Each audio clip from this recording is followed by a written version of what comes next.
Good evening, Congress. And my name is my name is Miguel Acevedo. I'm a resident of Robert Fulton Houses, located here in Chelsea, a public housing development.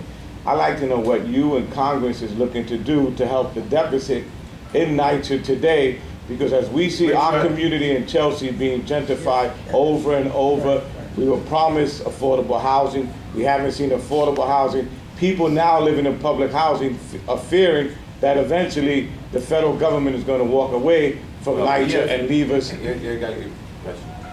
I have, for the last 7 years, I have introduced and have been assisted by Nydia Velasquez most of the time. I have led the fight for more Section 8 funding in New York and more HOPWA funding in New York, and not in New York, in the country.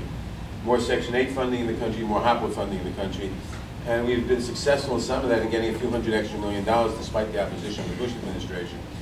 Now we're working very closely to try to get more funding for public housing authorities, generally, and NYCHA in particular, because the Bush administration just wants to cut the funding. And I must tell you, the city administration just walked away from it too.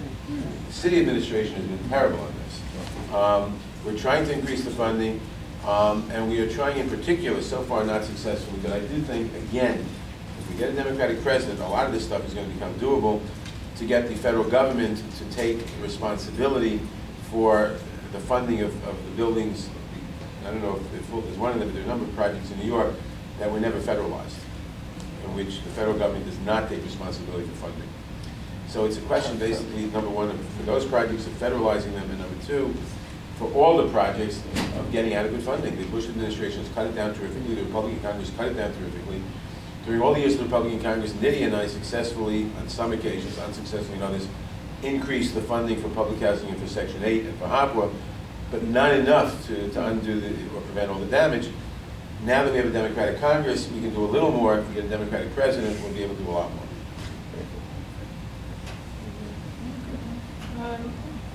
Matthew and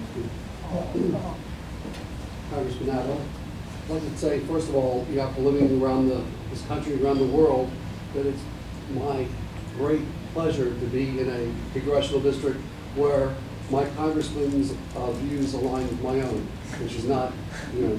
It's always good. Yeah. My question is this. Basically, you know, in the last few years of the Bush administration, our government has been moving towards a fascist, you know, Italian, not Germany, but Italian fascist type of government. What are we going to do as a people to right some of these wrongs and to expose? Well, I agree with you and disagree with you. I don't think we're moving toward an Italian fascist system. I think we're moving toward an American fascist system. Well, I think it's some kind of definition here.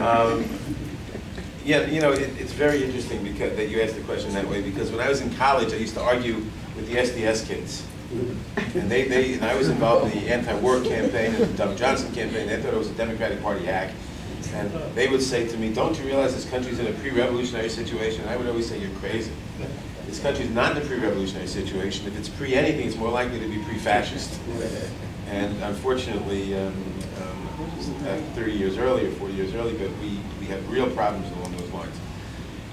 What we can do and what we have to do is the kind of thing that I mentioned. We have to oppose all these things, and in particular, we have to enact some of the legislation to restore and to undo the power of the presidency, and particularly to undo secrecy. The state secrets doctrine is perhaps the most important one.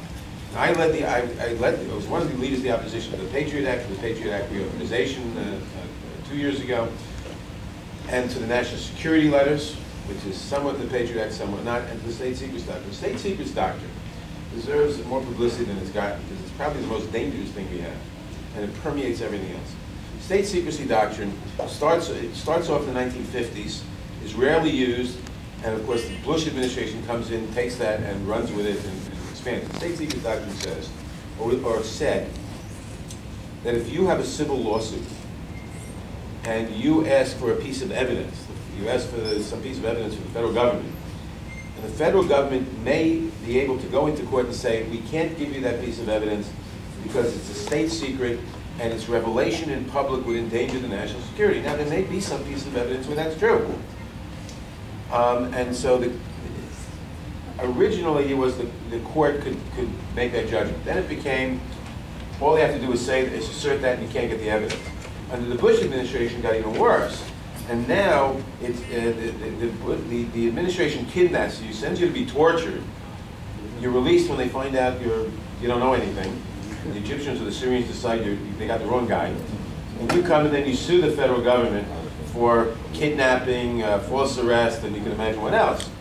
And the federal government goes into court, doesn't say anything except dismiss the case, move to dismiss the case, because its defense would necessitate the revelation of state secrets. It says nothing about whether what you're saying is true, whether you were tortured or anything else, or your rights were violated. Case dismissed. Which means that the incantation of the word state secrets can hide anything. And any violation of constitutional rights, anything can be hidden by simply walking in and saying state secrets.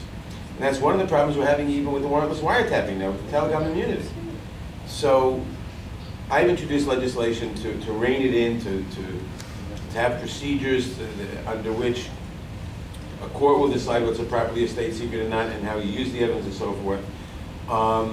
We have to pass that sort of legislation. We have to pass legislation limiting the national security letters. We have to pass legislation habeas corpus. And I think, and this will be a big battle, whether it's Hillary or Obama is the next president, we have to urge them, and urge the Attorney General, to prosecute former Bush administration officials of middle or high rank who violated the law. And the next president is going to be told, Mr. President, Madam President, you should be a uniter, not a divider. Look forward. Don't get a bit of the past. They will be told that, and they may succumb to that. So we have to try to say the only way that you can vindicate the rule of law and make sure that the next time you have a bad administration, they don't undo everything we're trying to do in terms of protections, is people have to be held accountable and suffer consequences. And the only way you can really do that is criminal prosecution. FISA, the Foreign Intelligence Surveillance Act, which they clearly violated, which they've admitted violating with the warrantless wiretapping, is a criminal statute. It says whoever wiretaps under color of law, which means any government official who wiretaps or conspires to wiretap except within the bounds of the statute, 5 years in jail, $10,000 fine. I wrote a letter to the Attorney General saying you got to appoint a special prosecutor to investigate yourself and the President. And of course, they haven't done that. Period.